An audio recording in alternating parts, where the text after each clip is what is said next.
네, 안녕하십니까. 정인태 신지식인 TV입니다. 저는 국립한국복지대학교 특임교수를 역임한 정인태입니다. 네, 사람은 변하는 존재다. 네, 원칙적인 법과 제도로 나라를 경영해야 합니다. 그래서 우리나라가 보면은 권력형 그러한 범죄들이 굉장히 많습니다. 그 사람이라는 게 권력이 주어지게 되면은 변할 수 있는 존재들이에요. 네, 몇 가지 좀 한번 자료를 보면서 한번 얘기를 해보겠습니다. 어, 정의당 하면은 말 그대로 정의로운 정당이다 이렇게 이제 많이 생각을 했는데 대표가 성추행으로 사퇴를 한 그 최근의 사건이죠. 네, 이게 뭐 올해 일어난 사건입니다. 이러한 일이 있었다라는 거죠. 네, 참 안타까워요. 네. 또 여기 보면 윤석열 권력형 성범죄 치르는 선거 잘못했으면 책임져야 뭐 권력형 성범죄다.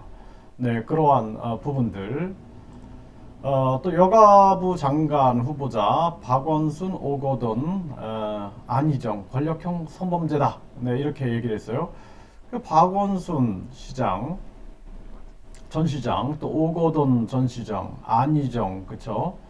전 지사, 참 굉장히 국민들 입장에서는 또 많이 그 존경했던 분들도 많을 텐데, 좀 굉장히 그 실망을 금치 못했던 그러한 사건들이 있었죠. 그래서 여기에 대해서도 권력형 성범죄다 이런 얘기를 하고 있습니다. 근데 이런 게 뭐 우리나라 정치사를 보면은 뭐 역대 대통령들도 많이 그래요. 그래서 참 불행한 나라에 우리가 살고 있다라는 생각을 하거든요. 네, 그래서 뭐 이승만 대통령도 자유민주주의와 시장 경제를 잘 지켜주셔서 항상 감사하고 존경하는 마음을 가지고 있는데 마지막에 또 그 부정선거, 네, 부정선거 문제 때문에 하야하고 또 외국으로 가시는 그러한 모습을 보면서 참 안타깝다라는 생각을 참 많이 했습니다.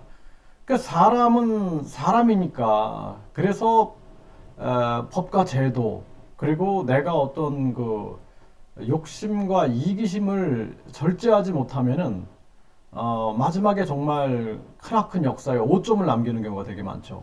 또 박정희 대통령도 우리나라 경제 부흥을 일으키고 강력한 리더십을 가지고 정말 우리나라 역사에서 큰 업적을 남겼음에도 불구하고 또 나중에는 선거에 대한 직선제, 직선제를 폐지하고 뭐 간선제를 한다든지 이런 일을 전개를 하면서 각종 국민들의 저항이 있었고 그러면서 결국에는 측근한테 이렇게 시해당하는 그러한 말로가 있었습니다. 참 가슴이 아픈 상황이고 뭐 또 전두환 대통령은 아이고 뭐 진짜 그 쿠데타를 통해서 명분 없는 쿠데타를 통해서 또 각종 여러 가지 문제들을 많이 유발시켰죠. 네. 또 5.18 민주화 운동이라든지 이런 걸 보면은 참 사람이라는 게 그 욕심과 이기심, 네, 또 위장 이런 것 때문에 굉장히 국민들이 힘들어질 수 있다라는 그러한 부분들을 우리가 생각을 안 할 수가 없다라는 것이죠. 네.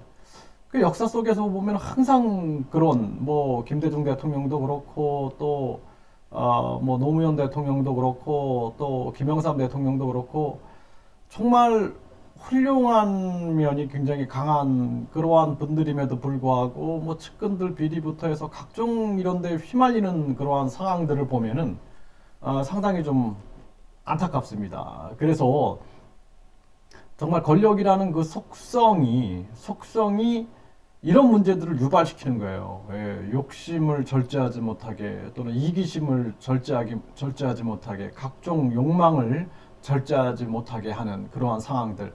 그리고 사람이라는 존재 자체가 변하는 존재입니다. 그 사람들이 변하는 것을 참 많이 봤어요. 그래서 정말 좋은 사람인데 타락해가지고 마약에 빠지고 제 주변에도 그런 사람들이 참 많아요. 타락해가지고 정말 순수했던 사람인데 타락해서 아주 돈만 밝히는 사람이 돼버리는 경우 또 정말 좋은 사람인데 그 술과 마약에 빠져가지고 완전히 뭐 가정에 파탄 나고 뭐 이런 사람들을 보면은 참 안타까운 생각들을 참 많이 합니다. 그래서 누구나 사람들은 다 그렇게 될 수 있어요. 그렇기 때문에 끊임없이 자기에 대한 관리 또 자기 주변에 대한 시스템을 확고히 한다라는 것은 굉장히 중요합니다. 이건 정치뿐만 아니라 우리가 뭐 이런 우리나라에서 요즘에 나타나는 현상들 보면은 뭐 배국의 야국의 연예계 곳곳서 터지는 학폭 미투, 그러니까 이런 것들도 보면은 소위 조금 권력이 있다 싶으면은 폭력을 휘두른다든지 성추행을 한다든지 이런 일들이 곳곳에서 터지고 있는 거예요. 그러니까 이게 다 정치뿐만 아니라 조금 자기가 무슨 감독이다, 뭐 코치다, 뭐 이런 권력을 조금만 가졌고 자기가 사람을 어떻게 할 수 있다라는 생각만 하게 되면 이렇게 되는 거예요. 그래서 제가 아는 한 후배도 태권도 관장님한테 성폭행을 당했다라는 거를 얘기를 하는데 좀 마음이 아프더라고요, 진짜. 그러면서 그 자기가 고통받았던 얘기들 이런 걸 보면 참 안타까워요. 또 뭐 태권도 사범 관장들한테 미성년자들이 성폭행을 당하고 뭐 이런 기사들이 많습니다. 이런 것들을 보면은 인간은 조금만 자기에게 권력이 있다 싶으면 또는 상대방이 나보다 좀 약하다 싶으면은 이런 존재가 될 수 있는 그러한 존재다라는 것입니다. 인간의 본성이 그렇다라는 거예요. 요즘에 또 이렇게 빌 게이츠 기사가 막 뜨는데 알몬 파티, 뭐 유흥가 즐겼다, 뭐 이런 이제 기사들이 막 쏟아지고 있어요. 그래서 참 뭐 그냥 안타깝다라는 생각들이 듭니다. 네, 그래서 여기도 보면은 겉으로는 엄숙, 실제로는 문란, 권력자의 이중 생활 해가지고 마오쩌둥, 모태똥의 그 여성 편력이라든지 각종 문제점을 다룬 그러한 기사가 조선일보에 나왔는데, 네, 이것도 보면은 참 이게 인간이란 존재가 어쩔 수 없다라는 생각을 하게 됩니다. 네, 베일에 쌓인 독재자의 여성 편력 해가지고 뭐 이런 뭐 심지어는 여기 보니까 김정일도 여기 들어와 있고 후세인, 네, 이란의 호메이니, 네, 또 빈라덴, 네, 아프가니스탄의 오사마 빈라덴, 뭐 이런 얘기들이 이렇게 쭉 나오고 있어요. 그런데 이런 것들도 보면은 정말 인간은 어쩔 수 없는 존재다. 그러니까 인간이라는 존재는 사실 믿을 수 있는 존재가 아니라 사랑해야 할 대상이다. 이런 말이 있어요. 근데 그런 거를 살면서 더 깊이 느끼는 것 같아요. 그냥 사랑하고 용서해야 할 대상, 그러한 대상이지 믿을 대상은 아니다. 이런 얘기들이 있어요. 그래서 사람을 믿는 게 얼마나 힘듭니까? 네, 그게 가장 힘든 거예요. 세상에서 가장 힘든 게 사람을 믿는 거예요. 사람을 믿는 거. 그러니까 도리어 어떤 종교를 믿는 건 쉬워요. 왜? 그 종교의 대상은 변하지 않거든요. 근데 사람은 끊임없이 변하기 때문에 뭐 사랑의 배신, 뭐 정치의 배신, 경영의 배신, 끊임없는 배신이 아주 그 범람하는 세계가 사람의 세계다라는 거죠. 이것이 우리가 살면 살수록 느끼는 거예요. 그러니까 청소년 시기 때 뭐 굉장히 뭐 의리를 맹세하고 뭐 어쩌고 저쩌고 살다 보면은 결혼하고 뭐 하고 하면은 계속 변하죠, 사람들이. 여기도 보세요. 술주정 그만해. 벽돌로 남편 때려 살해한 60대 아내.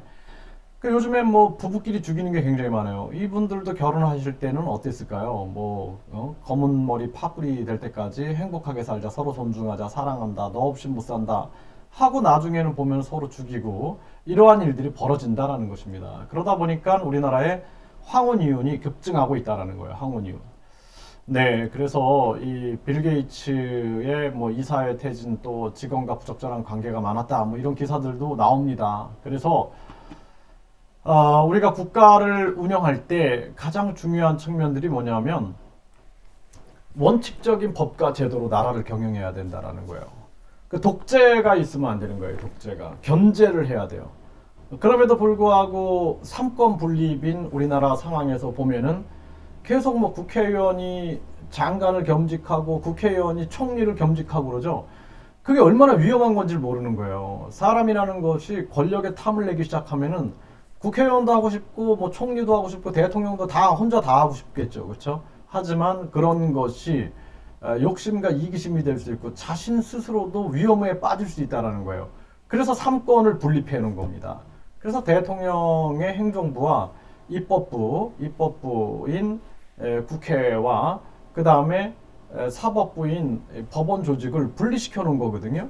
그럼에도 불구하고 모든 권력을 다 주고 싶은 거예요. 검찰 권력도 주고 싶고 경찰 권력도 주고 싶고 법원 권력도 주고 싶고 또 법원 권력들은 법원 권력뿐만 아니라 행정부 권력도 주고 싶고 이게 인간의 본성인 겁니다.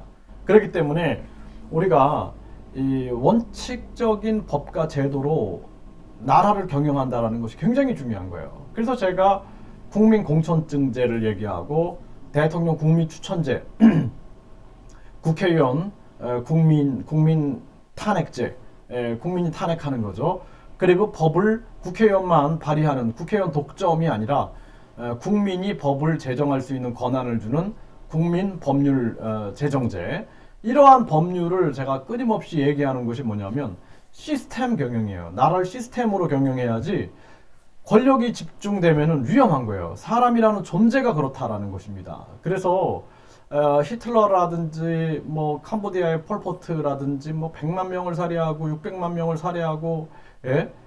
또 벨기에의 그 황제가 수천만 명을 살해하고 또 이 마오쩌둥 모택동이 예? 그 각종 그러한 사회주의 사상을 펼치면서 뭐 대약진 운동이라든지 문화 대혁명 이런 걸 통해서 수천만 명을 굶겨 죽이고 이러한 것들이 왜 벌어지느냐? 권력의 독점 그리고 인간은 불완전한 존재다라는 거예요. 그래서 인간 옆에는 훌륭한 참모들이 있어야 되는 거고 그 훌륭한 참모들의 이야기를 들을 줄 알아야 되고 또 권력이 집중되지 않게끔 권력을 분산시켜 놓고 견제의 원리를 가지고 운영하는 것이 굉장히 중요한 겁니다. 그렇지 않으면은 굉장히 위험할 수 있다라는 것이죠. 사람은 변하는 존재이기 때문에 원칙적 법과 제도로 나라를 경영하고 권력이 집중되지 않게끔 권력을 서로 견제와 균형을 이룰 수 있는 그래서 우주의 원리는 조화와 균형인 거예요. 조화와 균형. 우주가 조화와 균형이 깨지면은 다 모든 게 무너지겠죠. 그렇죠? 우리의 봄, 여름, 가을, 겨울, 우리의 기후 모든 게 무너지는 겁니다. 그렇기 때문에 낮과 밤이 있고 모든 이 원리는 조화와 균형의 원리로 움직인다. 그러니까 조화와 균형의 원리가 무너지는 순간 다 무너지는 거예요. 가정도 무너지고 국가도 무너지고 사회 조직도 무너지고 모든 게 다 무너진다. 이렇게 보시면 될 겁니다. 네, 감사합니다.